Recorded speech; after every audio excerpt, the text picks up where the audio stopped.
بسم اللہ الرحمن الرحیم رب اشرح لی صدری ویسر لی امری واحلل عقدۃ من لسانی یفقہوا قولی۔ السلام علیکم ڈیئر اسٹوڈنٹس، تھرڈ ایئر۔ آج ہمارا ٹاپک ہے آسٹنز کانسیپٹ آف سوورینٹی، یعنی آسٹن کا نظریہ اقتدار اعلیٰ، اور اس پر ہم تکثیر پسندوں کی تنقید کو بھی دیکھیں گے، یعنی پلورلسٹ نے جو کرٹیسائز کیا ہے اس کے تھیوری کو۔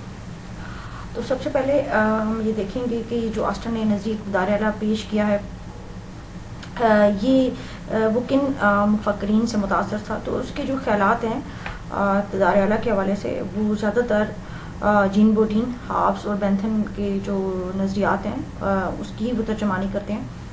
آسٹن نے جو ایبسلیوٹ کانسیپٹ آف سوورینٹی پیش کیا وہ کافی اس کو منطقی یعنی لاجیکلی اور فقہی انداز سے بات کرتا ہے۔ ایک ماہر قانون ہونے کی حیثیت سے وہ انالیٹیکل اسکول آف تھاٹ سے بلانگ کرتا تھا، یعنی حکمی مکتبہ فکر، انالیٹیکل اسکول آف تھاٹ۔ اس نے اپنی کتاب لکھی لیکچرز آن جورسپروڈنس جو 1832 میں پبلش ہوئی، اس کے اندر ہی وہ اپنے اقتدار اعلیٰ کو ڈیفائن کرتا ہے۔ اس کی میں آپ کو اردو میں بتاتی ہوں اس کو ٹرانسلیٹ کر کے کہ اگر ایک مخصوص برتر شخص جو کسی دوسرے کی اطاعت کا پابند نہیں جبکہ عوام کی ایک کثیر تعداد اس کی عادتاً اطاعت کرے تو وہ ایسا مخصوص برتر شخص اس معاشرے میں مقتدر اعلیٰ ہے، اور وہ معاشرہ اس برتر فرد سمیت آزاد اور خود مختار معاشرہ ہے۔ وہ مزید کہتا ہے کہ ہر قانون براہ راست یا بالواسطہ طور پر کوئی مقتدر اعلیٰ فرد یا ایک آزاد سیاسی معاشرہ کا کوئی ادارہ بناتا ہے، کیونکہ اس برتر اختیار کو صرف مقتدر اعلیٰ ہی استعمال کرنے کا مجاز ہوتا ہے۔ اب یہ جو اس نے بات کی ہے کہ کوئی مخصوص برتر شخص جو کسی دوسرے کی اطاعت کا پابند نہ ہو لیکن عوام کی ایک بہت بڑی تعداد اس کی عادتاً اطاعت کرے تو وہ اس سوسائٹی کے اندر ایک بااختیار پوزیشن کا حامل ہوگا۔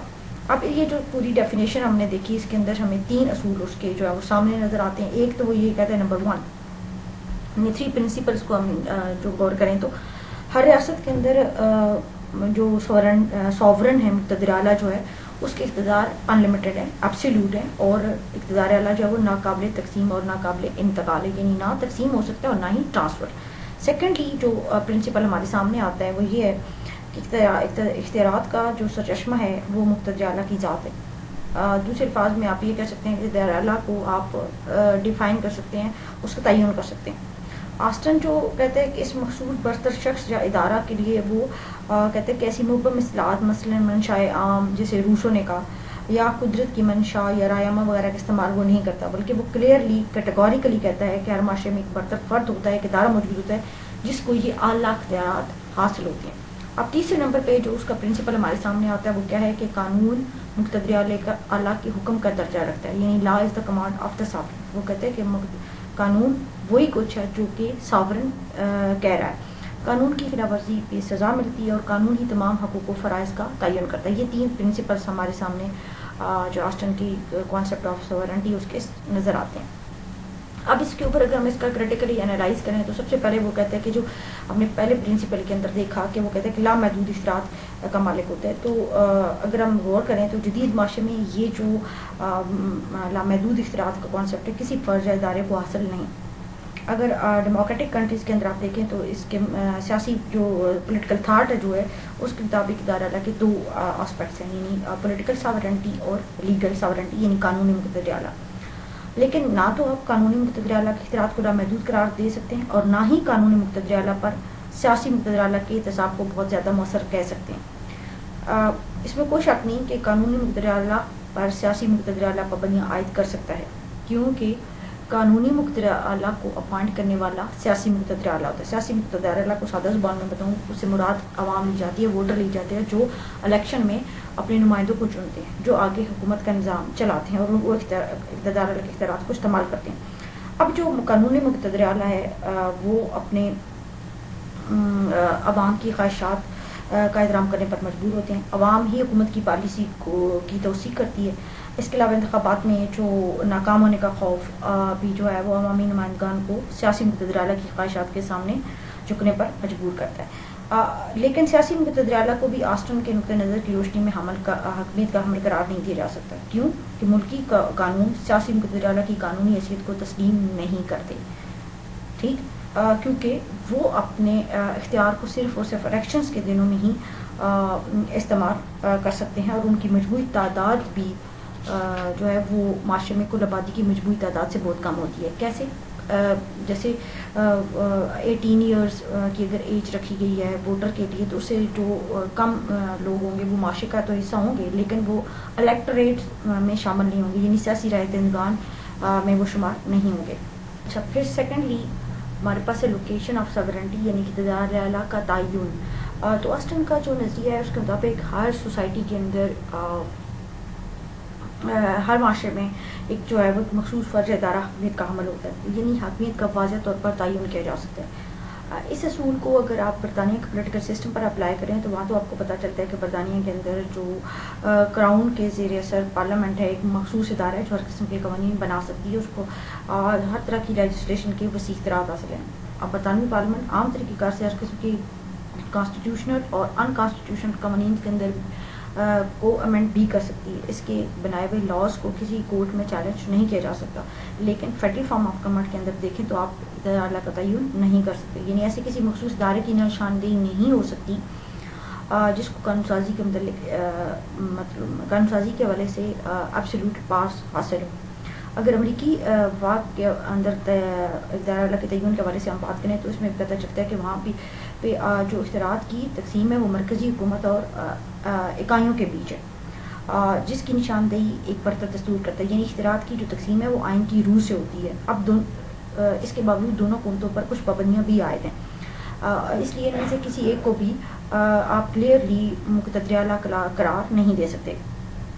اگر یہ تصور بھی ٹھیک نہیں ہوگا، اگر آپ دستور کو بالادست بھی سمجھ لیں تو اور دستور کو ہی ایک اقتدار اعلیٰ کا حامل قرار دے جائیں تو یہ بھی کوئی ویلڈ نہیں ہوگا، کیونکہ دستور کے اندر بھی ترمیم ہو سکتی ہے. اس کو مزید اگر آپ دیکھیں تو پھر دستور کے اندر ترمیم کرنے والا ادارہ زیادہ بااختیار ہوگا.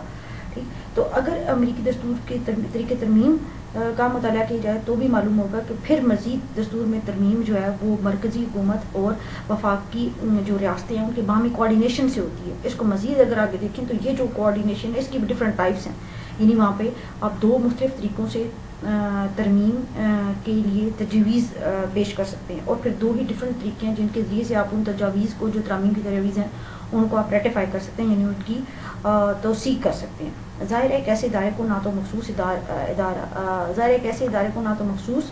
ادارہ اور نہ ہی ادارہ اعلیٰ کا حامل قرار دیا جا سکتا ہے، کیونکہ اس کی کوئی واضح اور مستقل ساخت نہیں ہوتی. اب اقتدار اعلیٰ کے جو تعین کا مسئلہ نہ صرف امریکہ کے اندر پیچیدہ ہے بلکہ دوسری جتنی بھی فیڈرل اسٹیٹس ہیں وہاں پر بھی یہ مشکل پیش نظر آتی ہے. لیکن جہاں یہ جو خاص طور پہ اگر وفاق کی بات کریں تو وہاں پہ جو اختیارات کی تقسیم ہے وہ مرکزی حکومت اور علاقائی حکومتوں کے بیچ میں جو ہوتی ہے وہ آئین کی روح سے ہوتی ہے، اور وہ بیسیکلی اختیارات کی تقسیم ہے، نہ کہ وہ اقتدار اعلیٰ کی تقسیم. اس کو سادہ زبان میں اس طرح سے سمجھا جا سکتا ہے. اب یہ ہے کہ اس سوورن انڈیویزل کہ کیا جو اقتدار اعلیٰ ہے وہ ناقابل تقسیم ہے. آسٹن کہتا ہے کہ اقتدار اعلیٰ کا ایک ہی مرکز ہے، اس کامل اختیار کو تقسیم نہیں کیا جا سکتا. امریکی جو کانسٹیٹیوشن ہے اس کی تدوین کے وقت تھوڑا بہت ایسے نظریات مقبول ہونا شروع ہے جن کے مطابق مرکزی وفاقی ریاستوں کی حکومتوں کے مابین اختیارات کی تقسیم کو یہ سوورنٹی کی مترادف خیال کیا جا لینا. ہیملٹن میڈیسن نے بھی ایسی نظریات کا پرچار کیا. کچھ اس طرح کے خیالات کا اظہار جرمن جو ڈفرینٹ اسکول آف تھاٹس تھے اس سے تعلق رکھنے والے ان لوگوں نے بھی کیا. اب بین الاقوامی جو ایکسپرٹس تھے ان کے مطابق اگر ہم دیکھیں تو اور خاص طور پہ ان کا کہنا ہے کہ جو پروٹیکٹریٹس ہیں ان کی وہ مثال دیتے ہیں، یعنی جو زیر نگران ریاستیں ہیں ان کی وہ مثال دیتے ہوئے یہ کہتے ہیں کہ ایسی ریاستوں میں اقتدار اعلیٰ نظم و نسق کی نگران جو ایکسٹرنل حکومت ہوتی ہے، بیرونی طاقت بیرونی حکومت ہوتی ہے، اور جو متعلقہ ریاست ہوتی ہے اس کی حکومت کے مابین تقسیم ہوتا ہے. اگر یہ بھی ہم ازیوم کر لیں کہ بیرونی حکومت اور متعلقہ ریاست کی حکومت کے مابین اقتدار اعلیٰ تقسیم ہوتا ہے تو یہ بھی کوئی اصول ہمیں زیادہ ایکسیپٹیبل نظر نہیں آتا، کیونکہ تقسیم تو صرف حکومتی اختیارات کی تقسیم ہے، اور جہاں تک پروٹیکٹوریٹس کا تعلق ہے تو وہ تو آزاد اور خود مختار ریاستیں ہی نہیں، اس لیے یہاں پر بھی اقتدار اعلیٰ کی تقسیم کا سوال پیدا نہیں ہوتا. اب جو پلورلسٹ نے اٹیک کیا ہے تقسیم پسندوں نے اقتدار اعلیٰ آسٹن کے نزدیک اقتدار اعلیٰ کے حوالے سے، اس کو ہم دیکھتے ہیں. برطانیہ میں اگر تقسیم پسندوں کے نظریات کی ترجمانی کے حوالے سے دیکھیں تو یہ رول گلڈ سوشلسٹ کے حامیوں نے کیا، جن میں پول اور دیوگی کے نام شامل ہیں. یہ جو تکثیر پسند ہیں یہ خاص طور پہ عمرانیات کے والے سے اور ریاست اور حکومت کو معاشرتی زندگی کا ایک محض شعبہ گرداتے تھے. ان کا یہ جو اسکول آف تھاٹ ہے ان کے پیش نظر تو کسی خاص یعنی جو اس میں ڈفرینٹ اسکول آف تھاٹ ہے ان میں سے کسی نے کسی خاص معاشرتی ادارے کی اہمیت کو اجاگر کیا تو کوئی کلیسا کی سپریمیسی کو قائم کرنے کے حق میں تھا اور وہ ریاست کی سوورنٹی کو تنقید کا نشانہ بناتے تھے. بہرحال ایک اور مکتبہ فکر جس کا بہت بڑا سپورٹر لاسکی تھا وہ لیبر یونینز کے انٹرسٹ کے مفادات کی ترجمانی کے لیے بھی ریاست کی مرکزیت کے خلاف تھا. اب یہ امپورٹنس آف ایسوسیشنز کے جو انجمنوں کی اہمیت ہے وہ کیا ہے. یعنی پلورلسٹ وہ ہیں جو سادہ زبان میں اگر آپ کو بتاؤں تو وہ ہیں جو ریاست کے اندر جو مختلف انجمنیں کام کر رہی ہوتی ہیں ان کی اہمیت کو ابھارتے ہیں, اجاگر کرتے ہیں. ان کا خیال ہے کہ ریاست میں بے شمار انجمنیں مختلف آبجیکٹیوز کو اچیو کرنے کے لیے سرگرم عمل ہوتی ہیں. وہ نہ تو ریاست کی تخلیق کرتے ہیں اور نہ ہی ان کے مقاصد ریاست کے مقاصد سے کم ہیں. یعنی وہ اپنے دائرہ عمل میں معاشرے کے مختلف شعبوں کی خدمات سر انجام دے رہی ہیں. تکثیر پسند کہتے ہیں کہ ان کے نزدیک ریاست بھی ہی ایک انجمن ہے. یعنی وہ بھی ایک ایسوسیشن ہے جس کے ذمہ معاشرے کے اندر امن و امان قائم کرنا اور لا اینڈ آرڈر یعنی اس کی صورتحال اس کے ذمہ ہے.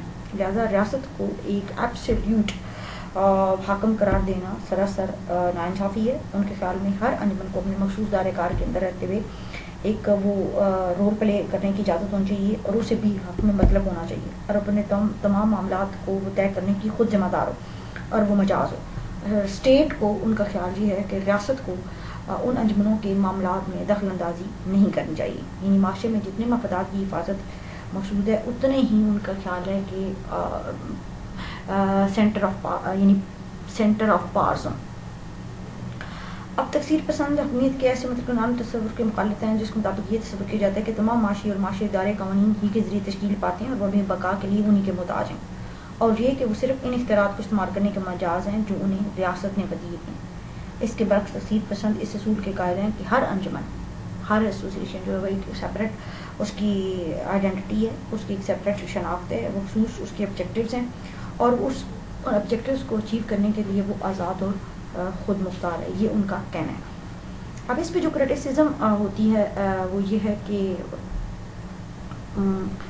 یہ ایک ایگریسو قسم کا نظریہ ہے, انتہا پسندانہ نظریہ ہے, ایبسلیوٹ قسم کا ہے کہ اگر سوسائٹی کے اندر ایسے نظریات ڈیولپ ہو جائیں جو ریاست کے مقاصد کی نفی کرتے ہوں تو اس سے ریاست کی سالمیت اور بقا جو ہے وہ خطرے میں پڑ جاتی ہے. اگر ریاست کو بھی عام انجمنوں کی طرح ہی ایک ایکول لیول کا ادارہ کنسیڈر کر دیا جائے تو ریاست کی جو ایک سینسٹیوٹی ہے, ایک تقدس ہے, وہ ختم ہو جائے گا. لاسکی تو یہاں تک کہتا ہے کہ اب وقت آ گیا ہے کہ ریاست دائرہ کے تصور کو ختم کر دیا جائے. لیکن اگر ہم ڈیئر اسٹوڈنٹ اگر ہم تھوڑا سا غور کریں, انالائز کریں کہ اگر ہم ریاست کے دائرہ کے تصور کو ختم کر دیتے ہیں تو پھر ریاست کا وجود کیسے سسٹین رکھا جا سکتا ہے. سو یہ ایک کافی ایکسٹریم قسم کا نظریہ ہے جو قابل قبول نہیں ہے.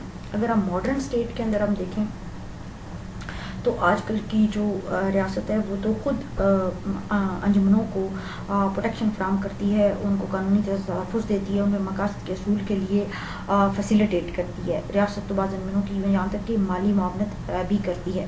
اگر بعض علاق میں کچھ ان ریاست کے طریقہ کار یا انجمنوں کے طریقہ کار میں تصادم ہو جائے تو اس کا یہ مطلب ہرگز نہیں کہ ریاست کے اقتدار اللہ کو ہی ختم کر دیا جائے. اب نیچر آف لا کے اگر حوالے سے ہم بات کریں تو آسٹن نے کس نظریے قانون پر بھی اعتراض کیے جاتے ہیں. وہ قانون کا جو اسپیسیفکلی یعنی کانسٹیٹیوشنل جو اسپیکٹ ہے اس کو مد نظر رکھتا ہے اور کہتا ہے کہ اور اس حکم کو قانون کا درجہ دیتا ہے جس کے نفاذ میں ریاست کی جبری قوت کو دخل حاصل ہو.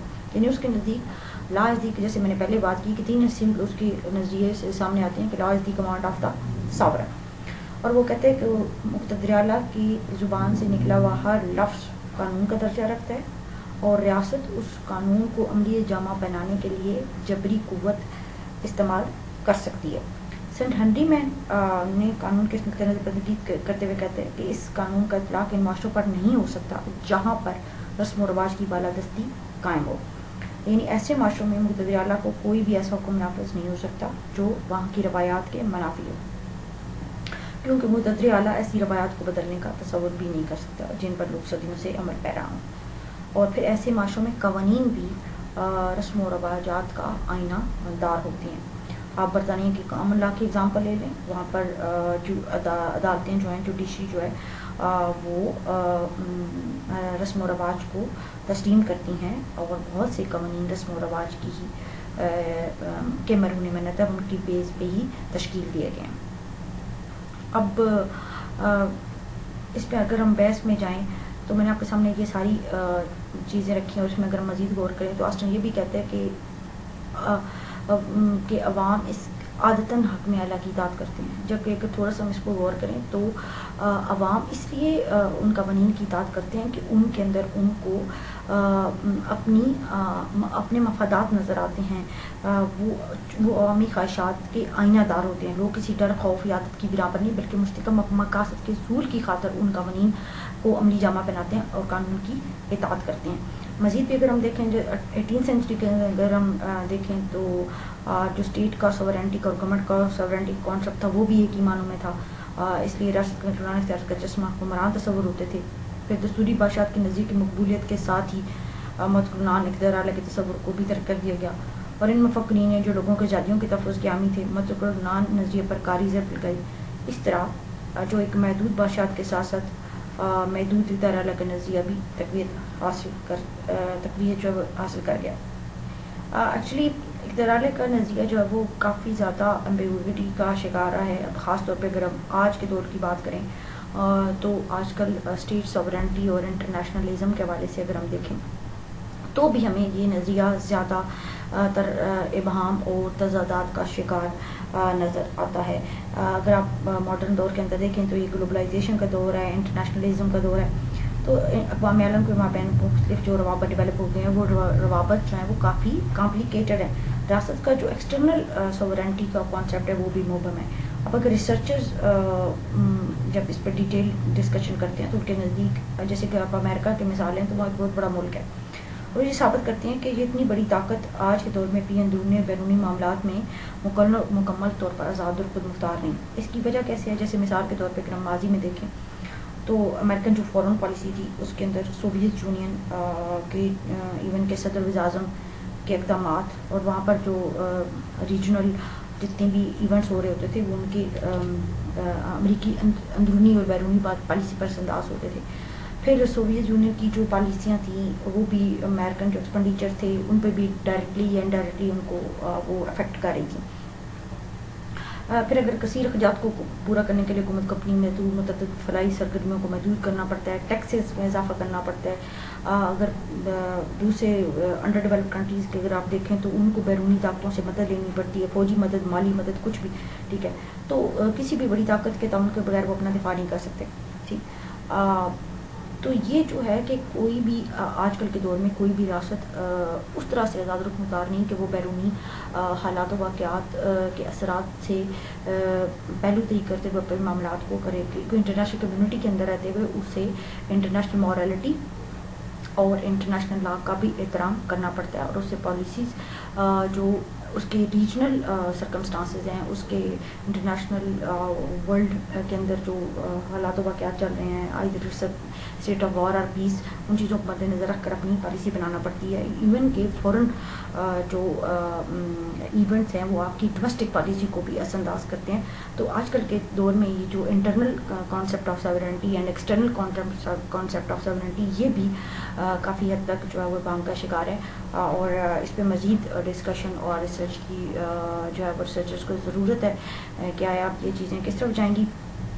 بہرحال یہ ہمارا آج کا یہاں تک ٹاپک تھا. نیکسٹ انشاءاللہ ہم ہوپس ہو کہ ہم کلاس میں بات کریں گے, اور welcome to the regular classes phase 2. Stay blessed, stay safe. اللہ حافظ.